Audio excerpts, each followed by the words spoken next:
I'm Al McFarlane. Welcome to the conversation with Al McFarlane. I'm glad to be here and glad to have you along as well today. Today is Monday, July 24th. I hope you had a great weekend. I did. Looking forward to a hot week coming up. They're predicting 90s, high 90s, maybe even 100. And if that's the case, obviously you want to make sure that you take care, stay hydrated, keep yourself protected, and keep yourself well. Well, as always, we promise a robust conversation. And one of the highlights of this past weekend was the Carafest Festival here in North Minneapolis. We're going to talk about that today and learn more about its history, its promise, what it does to build community, and how it celebrates the rich cultural heritage of our Caribbean families.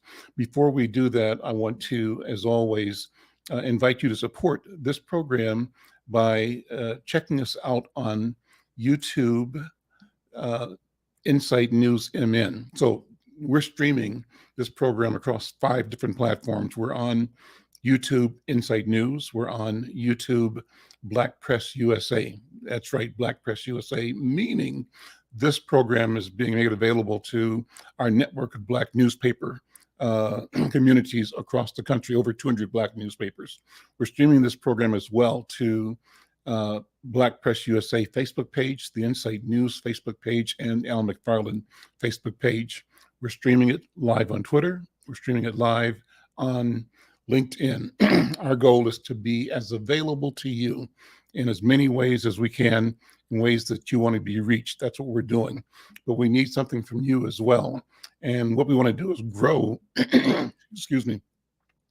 grow our subscribers. And the platform we're using to monitor and hopefully monetize this program as we go is YouTube Insight News MN. So what do you mean? Take a minute, take a second, go to Insight News, go to YouTube Insight News MN, and simply click subscribe. Of course, we want you to share, and of course, we want you to like. That way, as a new subscriber, and if you get 10 more of your friends to subscribe as well, we're going to be well on our way to our goal of 1,000 subscribers to this program on YouTube Insight News MN. And the beauty of this is that we are uniquely positioned to connect and serve you by using digital media, this live stream format. We use radio because we're on KFAI every Tuesday. We use television because we're streaming or presenting these shows a day late on St. Paul's SPNN television and on the Minneapolis public access television as well. But the crowning jewel from my point of view as a newspaper man is that the stories we gather and collect and curate in these conversations are stories that we publish as newspaper articles and Q&As in the newspaper. We're creating a record. We're creating a documentation of who we are, where we are, how we see each other, and how we see the world. It's an important thing, and we're pleased to be in a position to deliver this value, this documentation to our community and to the world. Well, before we go, we want to also remind you that we join our partners over at the Minnesota Department of Health, asking you to, pay attention to the COVID protocols. Right now, there are some clinics going on, July 27th, August 10th, 24th, September 14th, 27th, October 12th, and there are more. But we want to call your attention to the flu and COVID vaccine shot clinic at CAPI IOC at 5930 Brooklyn Boulevard in Brooklyn Center. Happens from 11 to 3 p.m. And, check it out. We want you to stay safe, follow the protocols. Even though the pandemic is over, you need to pay attention and do things that will keep you and your family safe. Well, you can also, participate in the live stream by texting TCWAM to 929-566-6470. And that way you'll start getting notifications about when we go or the upcoming live stream. So That again is TCWAM, the Conversation with Al McFarlane. Text that to 929-566-6470. Well, we start off, as always, with hot topics, and we've got several for you to think about today. Our first hot topic is the one that is reflecting the editorial that's in Inside News today, one from State Representative Hussein on credit card changes in the credit cards. Hold on. So we've got an article in today's Inside News. The headline, it's a guest commentary by State Representative. I'll give you his proper name in 1 second here. I just want to make sure I say it the right way. But the article is entitled hold on.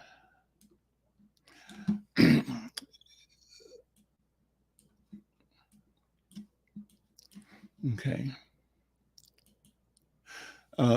It says the Credit Card Competition Act is a detriment to minority communities while it's a boon to large retailers. And we posted this online a couple of hours ago. It's by Samakab Hussein, who's a representative of House District 65A in St. Paul. It's an important topic, so pay attention.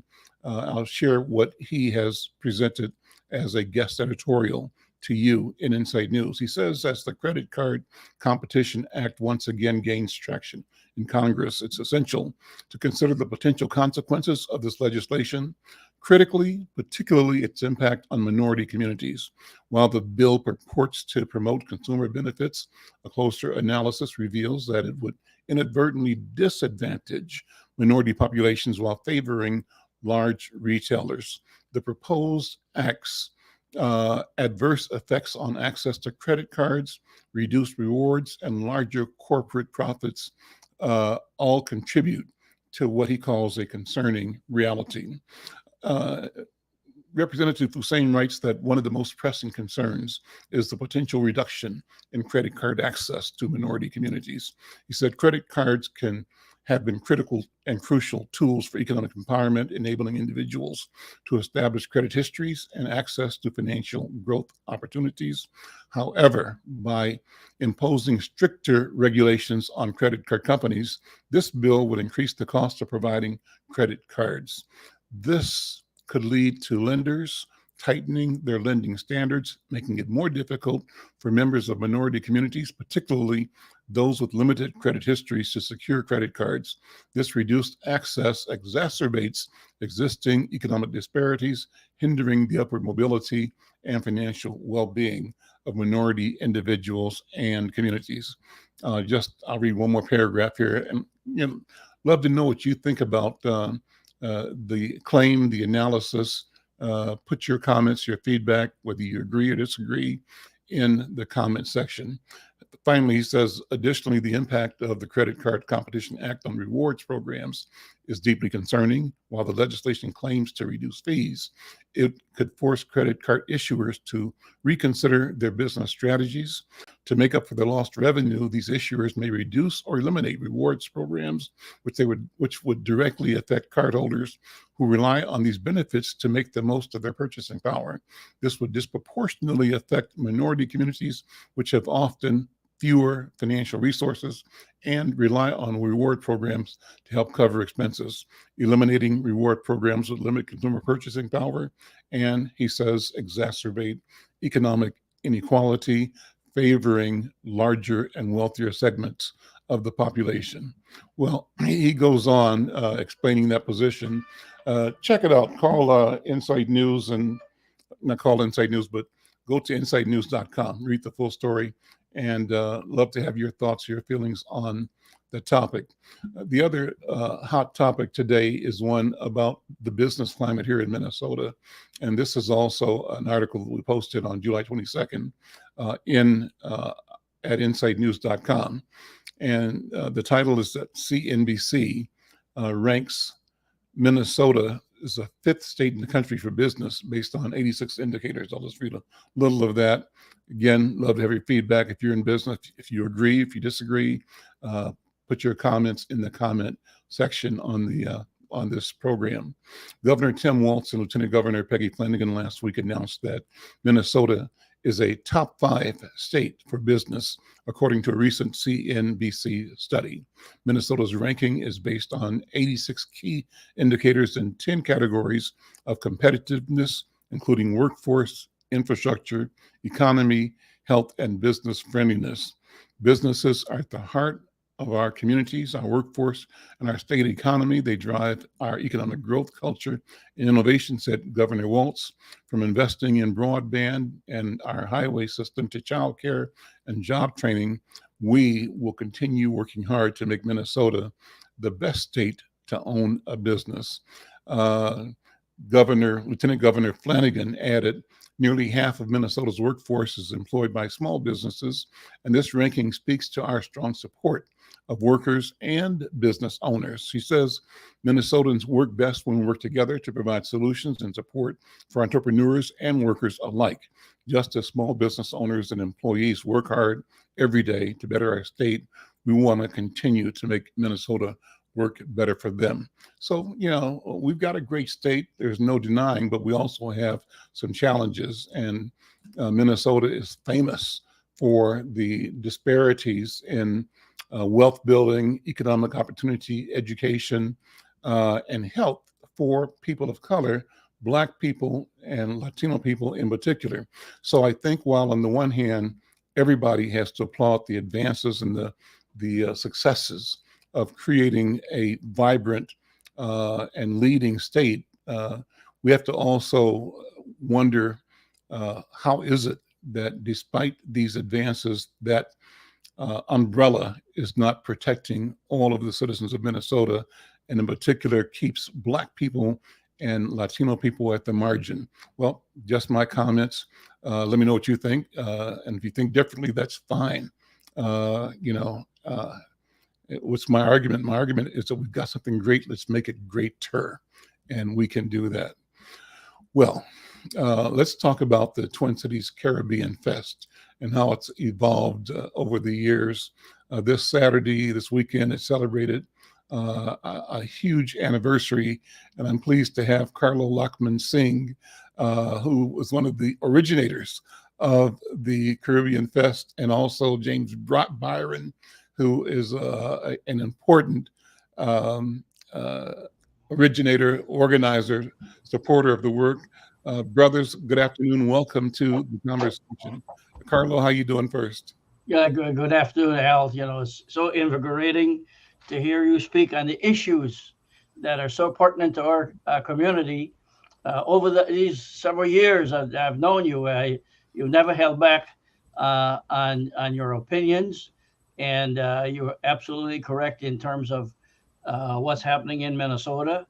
As I say, the rain's falling, but not all boats are floating. Rain is not falling on everyone's roof. But I'm glad to be here, join your conversation with Al McFarlane, and I'll pass it back on to my dear friend, Mr. James Byron. Well, Brother James Byron, welcome. Good afternoon. How are you doing today? Good afternoon, and thank you, Al, for having us and for carrying on this conversation here, which is deeply important to the citizens of Minneapolis, Minnesota. Well, so, CariFest, let me just say a few things about it. First of all, it's a multicultural festival. It's centered on all of the cultures in the Caribbean islands.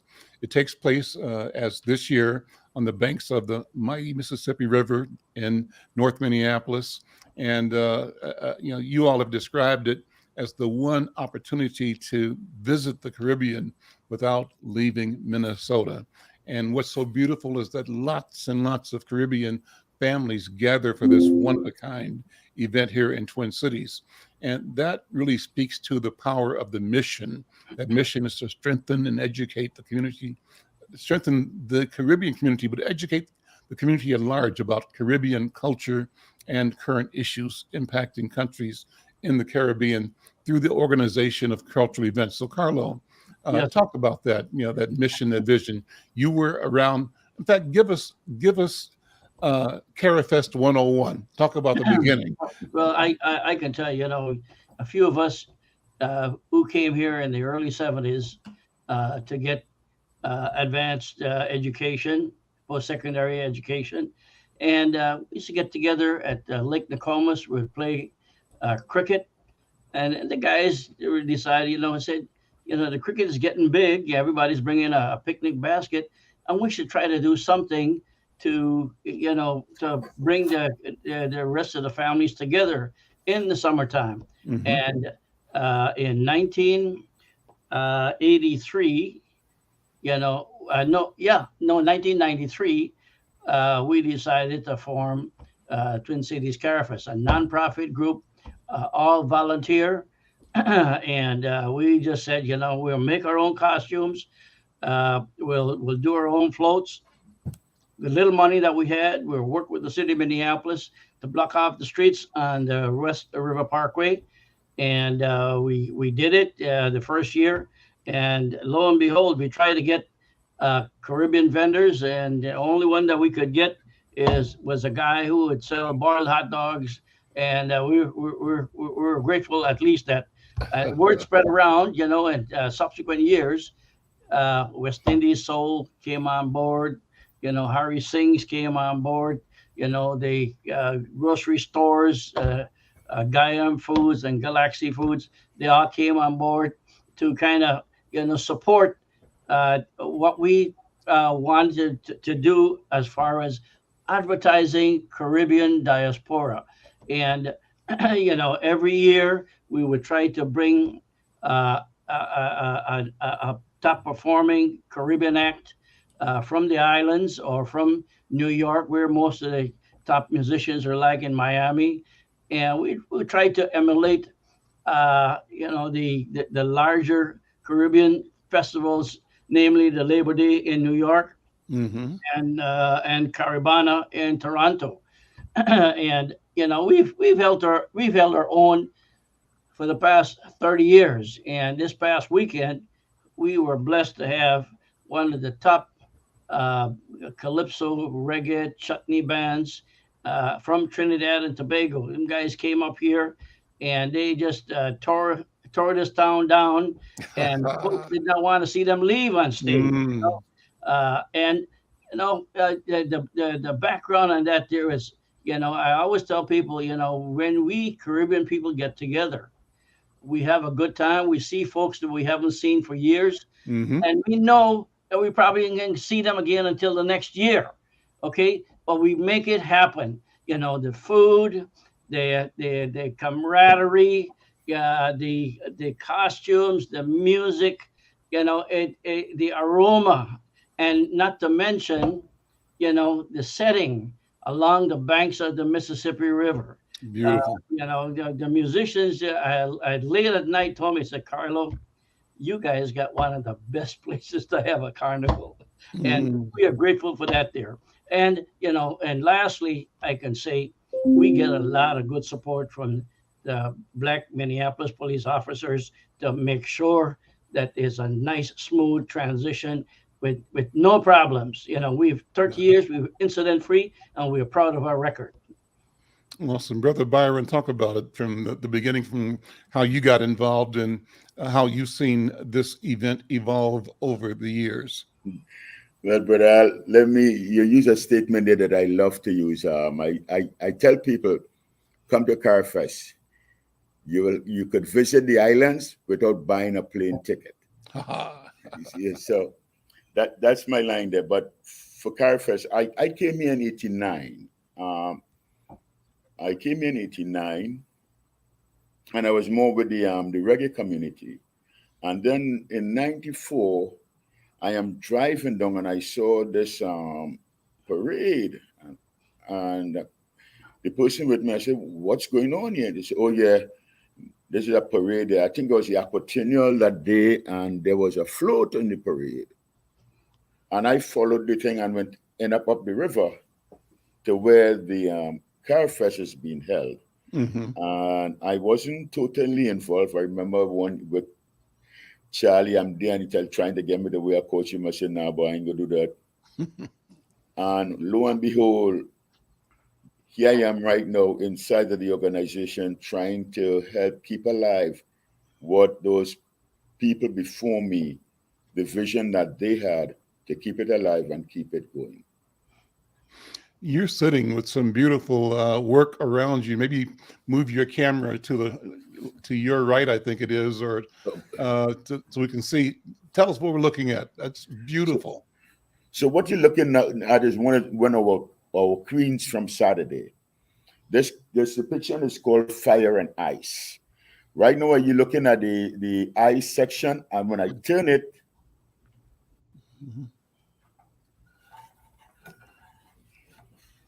Wow. you get it.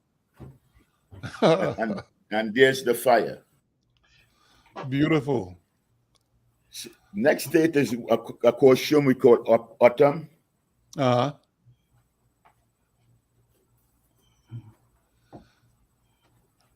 So this is where you actually build the costumes.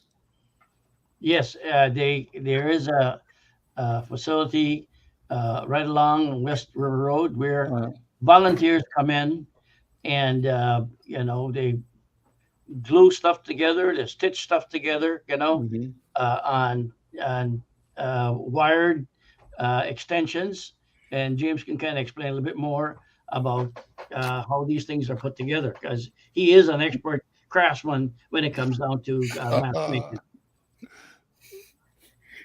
Thanks, Ella. So what we did this year, we usually have in a smaller area. We were fortunate enough to get a space that we could lease. Mm-hmm. And with having that space, it enabled our volunteers to come forward and build. All these here were built by volunteers. Mm. It took days and nights to bring it to what it is today. We had our a mask guy that is now part of our organization, Sean Winter, that he created the design and we brought his designs to life. Ah. That's amazing. So talk about the culture, the tradition. I mean, carnival is big in South America and Caribbean. Both of you talk about, as you think about carnival, what memories and what legacy do you feel obligated to represent properly and fully? James, you first. Well, carnival started as a kind of like celebration in Trinidad, as I know it, to end the slavery. And we came out celebrating that end of slavery, which it ended on paper, but it really hasn't ended. And as a young man, we have the only instrument that has been created in the 20th century in the steel pan instrument. It's the only instrument that has been created in the 20th century and created in Trinidad and Tobago. In the days of the pan, in the olden days, 50s, your parents, if you wasn't in a certain, you couldn't have gone in the pan yet at all because it was considered Swing only your bad camera back sons around and to you. hooligans used to be playing the pan. Brother Today, James, that instrument is worldwide. Swing your camera back around to you. There we go. Yeah, great. Go ahead. Keep going. Yeah. Yeah, today that instrument is worldwide. It's one of the finest instruments there is. Mm-hmm. And with the pan, there was the creation of mass. It started like jab, that we could play the devil and Indian. You dress up in black oil and scare people. Mm-hmm. And then the other mass play, we make it a lot of Indians till it moved out to where we have designers like Peter Minshall, Clive Bradley, that bring some spectacular representation of historical characters and historical events to Carnival. Apart from Brazil, Trinidad and Tobago has the largest carnival in the world. Mm.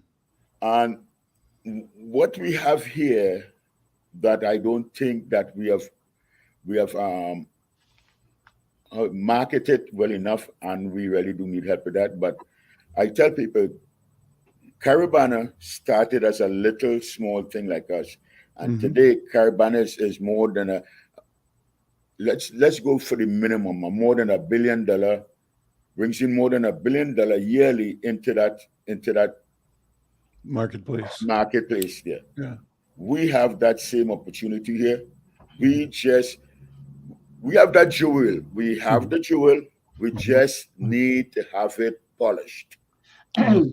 You know, if I can add, Yeah, go ahead, Carlo. Thank you. you know, with the Toronto Carnival, with the New York Carnival, you know, there are other businesses that take advantage of that. There, you're talking about airlines. It's no different than bringing a Super Bowl to Minneapolis. Okay, Mm-hmm. you know, you got airlines, you got hotel industries, hospitality, food industry. They all got to come and they bring and spend their money. Okay, Mm-hmm. and we get little support from the extended community. Thank God, you know, the Minnesota Arts and Arts Board. We've applied to them for a small grant, and we've been successful a couple of years. But you know, we need to kind of the next application. We need to have that expanded. But you know, most of the money should come from private sources. You know, Mm-hmm. we have several big organizations here.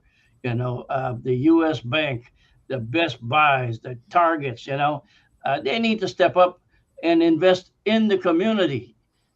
You know, I wish that they would come and see exactly what happens in the fourth weekend in Minneapolis as far as Caribbean people, you know, coming together and showing positivity and enjoying a good time. And at the end of the Minneapolis Aquatennial fireworks, you know, we all are happy, and then we go home, and then we try to come back next year. But you know, that's the beauty of it there. You know, in terms of, you know, promoting the culture. You know, I mentioned this on stage last Saturday.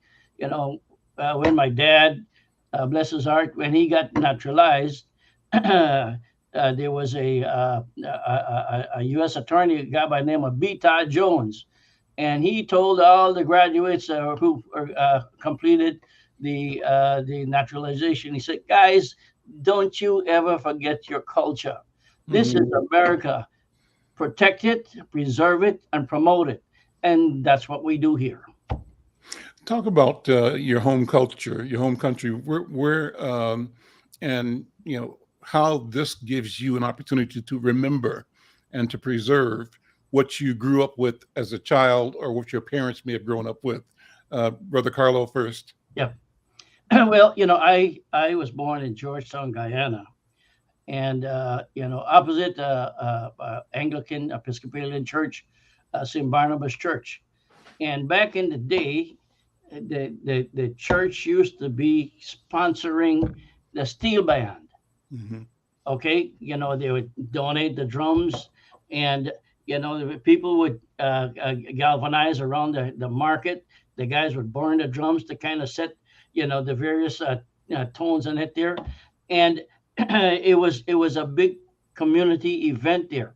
Uh, when we talk about the music and the tramping, the music used to go throughout the streets periodically just to celebrate every and anything, and with costumes, yeah, you know, and it you know, if you know Caribbean culture, you know, we embrace, you know, everybody, you know, Mm-hmm. Hindus, Muslims, Christians, Jews, you know, they all come together because, you know, that's what Caribbean is. Yeah. And it's in the form of the food also. You know, we got Indian food mixed with African foods, you know, and the guys kind of combine it and they make it something bigger and better. Even the indentured people, the native Amerindians, you know, they will, you know, throw in their pepper pots with the calves rip and you know, the spices and stuff like that there. Uh, Al, one of these days I got to take you down to the Caribbean. Well, we're going to see all the islands and end up in Guyana in the bush. Yeah, well, Yeah. I've been to a lot of places in the Caribbean. You know, Jamaica is my home, right? Yes. And Yes. but down to Barbados and of course the Bahamas and those islands. But I have not been to Guyana, and I would love to go there sometime. Have not been to Trinidad. So Byron, where are you from, man? I am from Trinidad and Tobago. I was born in Tobago. No, knew nothing about it till I went back there for a holiday at 14. So I grew my life in Trinidad. Mm-hmm. And as Carlo is speaking about the makeup of the islands, I grew up with Trinidad being one of the most cosmopolitan islands there is. I left of me was a white guy in school. Right of me was a Chinese guy, and behind me was a Syrian guy. So we have a mixed of people that I grew up with. I tell people when I come up here and I see certain things. I saw a white guy taking up garbage, man, and it really threw me for a loop. Because I said, boy, white people picking up garbage up here. Yeah. But so I grew up, and my parents, my grandmother used to work in the cocoa and coconut field. Mm-hmm. So as a younger man going home for holidays, I will go and help my grandmother collect coconuts. You had to put it out in a bunch of 100, and you have to make sure that the copra is good. Then you have to cut that thing there, open it, and shell it. But I happy about my thing. It teach me commitment, and it helped me strengthen with family. As Carlos said, we are a family-oriented place, a nation of families. Where I grew up, we say everyone are we a family. So that is one of the things that we try to portray here with our new neighbors in the Upper Midwest. As our mission statement says, we are here to share our culture, educate our neighbors, and live as the one community. But that's what the Caribbean is. It's many places, one face. See, Al, one person that he had promised to kind of be to join us, Charles Peterson. He is really the backbone of CarFest. Our roads lead through Charles. His love, determination, and nonstop energy. Sometimes I kind of wonder. I said, where does he get all of this here? But he's a true West Indian at heart, and it's not only the CarFest he's involved in. He's involved in the Jamaica Minnesota organization. He's involved in the cricket tournaments for years. I stopped playing cricket about 30 years ago. Charlie is still playing it every Sunday. Let me acknowledge some of our viewers now. Mike V, who's a regular commenter here, says, good afternoon. He loves the topic because his parents are from Barbados. There we go. So he knows all about it, And then later in the comments, I see one from Michelle Madison High. Mike V also says, you're identifying structural racism, either an alternative system that is just built on the current system that needs to be dismantled. I think he's making reference to your comments about the difficulties and the challenges that we face. And then Oregon, G Swag Sports says, I have to get to the Caribbean for Carnival. New Orleans Mardi Gras is not the same anymore. That's interesting, the comparison between Mardi Gras and Cari Fest. And Michelle says when she was 14, Michelle Madison, thank you, Michelle. She visited her grandfather's birthplace in the Caribbean. They were having a Goombay festival to celebrate their independence from Britain. I loved it, and I've been back several times. Mike adds that we have the Boston Caribbean Festival that happens in Black August in the last Saturday of the month in August. So, our people from the Caribbean make a difference wherever we are. We come to this country and we come to the world with an energy that is both infectious and unstoppable. I mean, I think about brothers, like how can tiny Jamaica, 2 million people in the country, right? But the impact and influence of Jamaican culture through the music and through the food, global. You can't go anywhere. And the same thing of calypso music, right?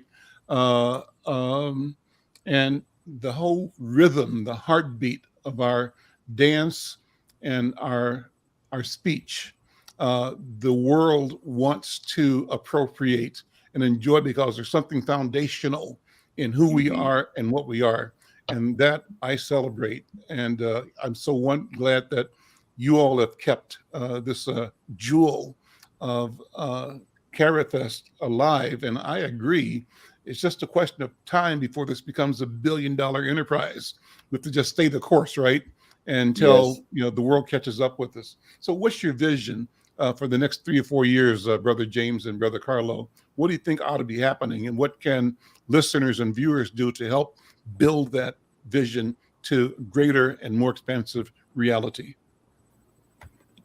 If I can start, Sure. Yeah. We got 6 months of winter here, okay, and to kind of impose that, in Minneapolis, which is pretty much dominated by winter sports. That doesn't mean that we, cannot do something indoors. Back in the day, we used to have a soca band called Shangoya, and we go down to the Hilton, we'd rent a room, and New Year's Eve party was the biggest thing, a Christmas party or whatever, to kind of keep the flame going. But in terms of the expanded vision, we need more Caribbean business owners, because this is our culture. This is our festival. We need to kind of support it first and foremost before we go outside to ask other people to kind of come in. If we can be, together as a big community, to kind of say, hey, man, this is what we're doing. Here's how much money we got. Can you guys match what we got here, or even double or triple it? That is what I would like to see happen. Few of us, do our part. But I can tell you, over 30 years, it's not enough. Guys are just sitting on the sideline. They come to the festival and they say, "Man, really good program." But when you go back and you ask them for some money, they say, "Hey, man, let me call you back later." That is not the true spirit of the Caribbean diaspora that we envision. Because they got children, their grandchildren are coming up also, just like me, but we just cannot, lose sight of it there. Brother James, what you think? So I agree with everything Carlo had just said. So we have kept this little jewel, this little flame lighting for 30 years without major fuel. Our fuel is not diminishing, but we need to replenish our canisters. We need the people to come out and support the festival. Earlier on, let's say if our bill was $1 in 1993, our bill is $7 right now in 2023. And it's not easy to bring world-renowned bands from Trinidad and Tobago, host them, feed them, pay them to perform, and then you ask the population of Caribbean descent to stretch the hand a little, and some people will ask you why. I remember somebody asking me when I said, well, at one time we had asked for a $6 donation, and a gentleman came and said, why should we pay? It used to be free. But I said, we have bills to pay, and that ain't free. Freedom is not free. Well, exactly. But we tried to kind of tell them, say, yes, there's the great Minnesota get together at the State Fair. You look at that there and look at what we got here, and there's a mild difference here, because you see your own people. You feel so comfortable. The smells. There's some of the places here, you get all the food there. Guys come and say, hey, I want goat curry or oxtail and stuff like that there. You go to the State Fair, you got to go dig and try to find it, and probably it's not there. Yep. Well, listen, Brother Al, go ahead. we have kept this festival alive without any major help. Like I said, we were fortunate to get a grant from the State Arts Board, and we sometimes get a grant from the Metro Regional Council. Mm-hmm. But the festival has grown into this celebration now that needs support. Mm-hmm. We need support from the states, we need support from businesses, and we need support from corporations. Anybody could put up their logo. Saturday, I haven't got the numbers, but I could tell you, let's put it in the minority. We had over 4,000 people there. Awesome. Just in that little group there. Mm-hmm. I didn't count who was down by the river or who extended out, because the crowd goes to the edge of the river and all up the street. Mm-hmm. There was not a parade this year, right? Oh yes, there were. There was a parade. Our best. Okay, the parade was excellent. And these pieces were in the parade. Okay, that's right. Okay. Yeah, I was there and early in the morning when you were that setting up. outside you cannot see right now. That's outside. That it's white in color and really huge. Okay. Yes, Brother Al, I saw you right there in the morning with your bike there. Bicycle ride. You ready for Major Taylor? You ready for Major Taylor bike tour and Louis Moore? Yeah, absolutely. It's what's his name? Taylor that got me riding with Major Taylor Club. So yeah. Louis Moore, that whole group. Well, listen, so what about next year? What's going to happen next year based on the success of this year? What do you guys see for next year? And I'm asking this so that maybe we can make sure we send copies of this interview to, so anybody that catches and watches the interview should download the interview and send it to the people you work for. You work at Target, you work at General Mills, you work at 3M, you work at, say, the Ordway Theater, the Guthrie Theater, you work at First Bank or U.S. Bank or Wells Fargo or Chase or Bank of America. If you are in our community and you work in one of these corporations, you should take the lead. You take the lead, download this and say, look to your colleagues, in the corporate suite or in the community affairs section, the DE&I, and say, here's an important event, a genuine, authentic place to connect with people that represent the finest of community development, of cultural integrity, and of principles that really are the guiding light for humanity, for people everywhere, and that reflect the best of what democracy can be in this country. Go ahead, Carlo. Yep. What the last point I want to make, not too many festivals have survived. They have come and they have gone. Mm-hmm. We are one of a few. You probably count your one hand in terms of festivals that have survived. The city of Minneapolis are desperately trying to revive the downtown, as we just recently witnessed, and they're doing a great job. But they need to embrace us also, and include us. The Minneapolis Downtown Council. Even though we embrace the Aquatennial and stuff like that, there, we get minimal support from them. For the 30 years, they just treated us as a sidekick there, but we have not disregarded them. I mean, they're important. They got the big bully pulpit there, and these every little bit helps. Yeah.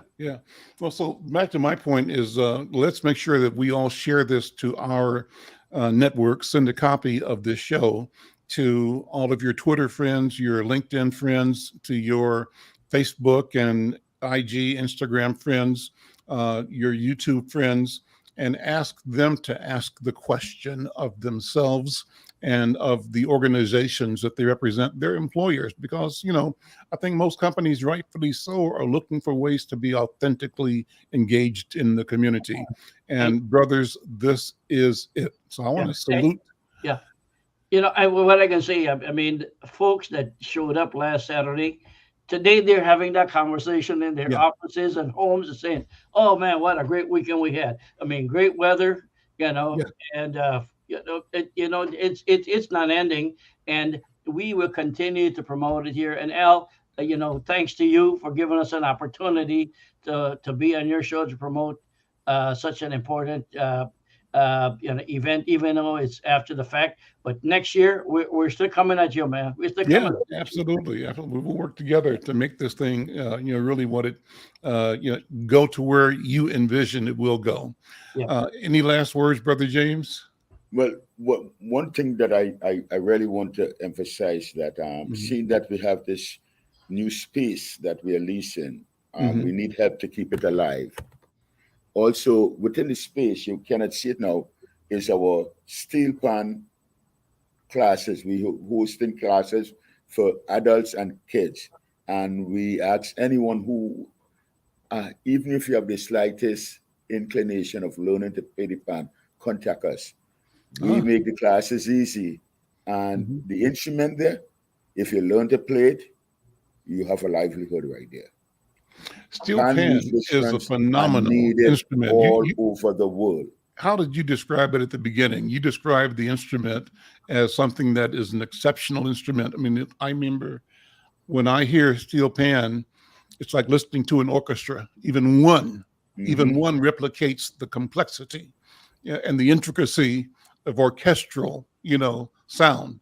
And how you do that, I don't know. It's amazing. It's amazing here what the every instrument you have in what you'll call one of those big orchestras, Hmm. we have it there. Uh-huh. In that little steel drum there, we have Yeah. every single. We have a cello, we have a tenor, we have a bass, we have a Mhm. double guitar, we have a single guitar. We got every instrument that you could think of. Gentlemen, thank you so much. What a great conversation. And let's plan to do some check ins throughout the year for promoting CaraFest next year. But also, Carlo, I want to work with you and with James to highlight Caribbean businesses. Yes. I think we Yes. need to tell our story. And we Yes. need to elevate, the presence, as you were saying. So, would you work with me so that on a regular basis we bring in different entrepreneurs Yeah. and organizations that reflect our culture? Yeah. Well, Al, I've always been involved with the National Association of Minority Contractors, Hmm. locally here and in Washington D.C. Since I started my business 33 years ago. I'm proud of my record. Hmm. And we have. Yeah, that's a different story. Hmm. That you, I, and Marvin have talked about it, and Yep. we will continue that conversation.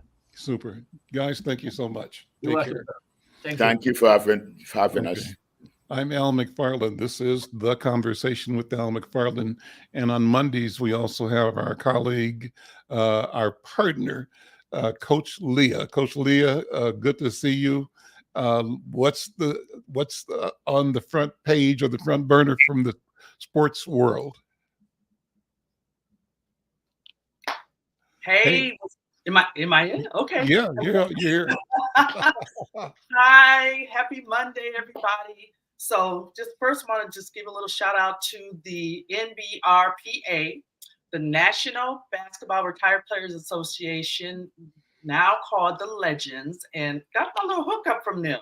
Uh-huh, uh-huh. They made me an honorary member of the local chapter a while back. It was probably right before the passing of Moses Malone, and I was honored to be able to attend his homegoing with the Legends. Mhm. And they said, well, you're our little sister. You didn't play in the league, but you worked for the league, for the WNBA, and so we know that you do a lot of work in the community with us. So we're going to make you our little sister and an honorary member. So I've taken that to the bank, and anytime I can attend any other events and get some little gear, I do so. But yeah, it's a very amazing organization that does a lot of work with our retired players from both the WNBA and the NBA. And so anybody gets a chance to attend any of their events, their fundraising events, if they're doing any appearances, go check them out. They have just a wealth of knowledge of being the retired players, and for the players that are looking to be in either of those leagues, or to anybody who is wanting to perhaps play any professional sport. They're a wealth of knowledge. So anytime that you can just be in the room with any of them and just listen to their stories, and some of them are not very old, but some of them that have some amazing stories to share, and just a ton of wisdom. So just wanted to give that little note out. So I'm going to go into the rest of my little shameless plugs, trending topics. So now, my favorite league, believe it or not, is actually not the WNBA. I probably shouldn't say that out loud, but it's actually the Big Three. So Ice Cube's Big Three is, oh my goodness, so exciting. And Ice Cube does an amazing job of giving an opportunity and a very high-level platform to, here we go, our retired players, many people who, it's so multi-generational as far as its approach as well. So it's a 3-on-3 league, and they brought together old and new. So you've got a lot of retired players that are the coaches, and then you've got some of the new players that maybe hope to get a look in the NBA but are not in the league, as well as some folks that are kind of in between that play in this league. And so looking at the 2023 season schedule, there are still several games that are yet to be played. And what they typically do is they go to a city and then play all of their teams in the one city. So it's super cool. Like if you're a basketball junkie, like of course, like I am, I'm so in my element when I'm attending these games. You will get just well more than your money's worth. So they might have 5 games or 7 games involving X number of teams over several days. Yes. So next Sunday, the teams will be playing at the Garden in Boston, and then on Saturday, August 5th, they will be in Charlotte, North Carolina, and then for week 8, they will be in Detroit, Michigan, at the Little Caesars Arena. And they have yet to announce their playoffs, where they're going to be playing the playoffs, as well as the championship. And the past couple of years, they had some really exotic locations. And so the teams were really wanting to make sure that they got there to play in the championship game. I believe they were in the Bahamas last year. So have you been to any of their games yourself yet? Absolutely. I've been to several games. And so explain the excitement. I mean, I'm imagining, I've seen some video of the 3-on-3 league, usually like in New York or the big cities, right? But Ice Cube took it to another level by forming the league. Is that correct? Exactly. And so, it's like going to a glorified, like a Rutgers, if you're familiar with the Rutgers League, or if you're familiar with where you would just go to your favorite park, or even a Pro-Am, the Pro-Am leagues that are just so historically known. This takes that to a whole nother level, because you have performers at halftime, you have just the music in the background. It's just, the court is just one court. It's just one court that has this half court 3-on-3. And it's just it's really kind of hard for me to put into words how exciting it is. But I've been to several games. And so another shameless plug, I had growing up in Minneapolis and having some dear friends from there. But my godson is Royce White, who was the #1 pick of the 2019 Big Three draft. And so many people from the Minneapolis, Minnesota Metroplex are familiar with the name Royce White for a lot of different reasons, but that's my boober. I'm gonna say that out loud. It's his childhood nickname that we call him. Those of us that love him call him Boober, and he's just doing a phenomenal job on the power who is coached by none other than Nancy Lieberman, one of the female coaches of the Big Three. So I'm going to be doing a whole story on Nancy Lieberman and the Big Three. But fun fact, Nancy Lieberman, as well as Lisa Leslie, as the female coaches of the Big Three, have two of the winningest records of all time in the Big Three. How about that? Oh. Yeah, so I'll be doing something really, really cool surrounding that. So just really quick, I know that we're running out of time here, and I just and I thank you again for always having me on Mondays. But I wanted to just mention again a big thank you to Danielle Fontenot, the executive director of the Las Vegas Aces Foundation, the world champion Las Vegas Aces of the WNBA. She is their newly named executive director, and she spent the whole show with me last week. And so I'm thanking her for her generosity. Again, check out the replay on demand on our YouTube channel, Insight News or Black Press USA. Listen to the show on podcasts. We're on Apple, Amazon, Spotify, and that story is coming soon to print on www.insightnews.com. And so you'll be able to read about that interview as well. And then we've just got so many other really super cool topics that are coming up on Insight News. So be sure to tune in tomorrow for Coach Leah's After the Whistle live Tuesdays, 4 p.m. Central Standard Time. Again, we're on all of our live platforms, Facebook, YouTube, LinkedIn, Twitter. I'll mention again, podcast, Amazon, Apple, and Spotify. And then be sure to check out our e-editions as well as www.insightnews.com. Tomorrow's special guests are 3, Marasia Blanks, Marcus Stevenson, an Olympian and head or assistant volleyball coach for Arizona State, Dietrich Collins Parker. That's all I got. There we go. Listen, that's plenty. Thank you so much. Make sure you don't miss After the Whistle tomorrow. Well, we're going to close. Before we do, we want to again invite you to join our friends over at the Minnesota Department of Health in keeping our community, keeping yourself, your family COVID aware. And so I want to point you to the July 27th event at CAPI OIC at 5930 Brooklyn Boulevard, Brooklyn Center, 11 to 3. It's an event that's free and open to the public. The health department is encouraging everyone to get vaccinated against COVID. Make sure you are protected. And with that, we close today's show. Join us tomorrow. I'm Al McFarlane. This is The Conversation with Al McFarlane. We'll see you tomorrow. Bye-bye.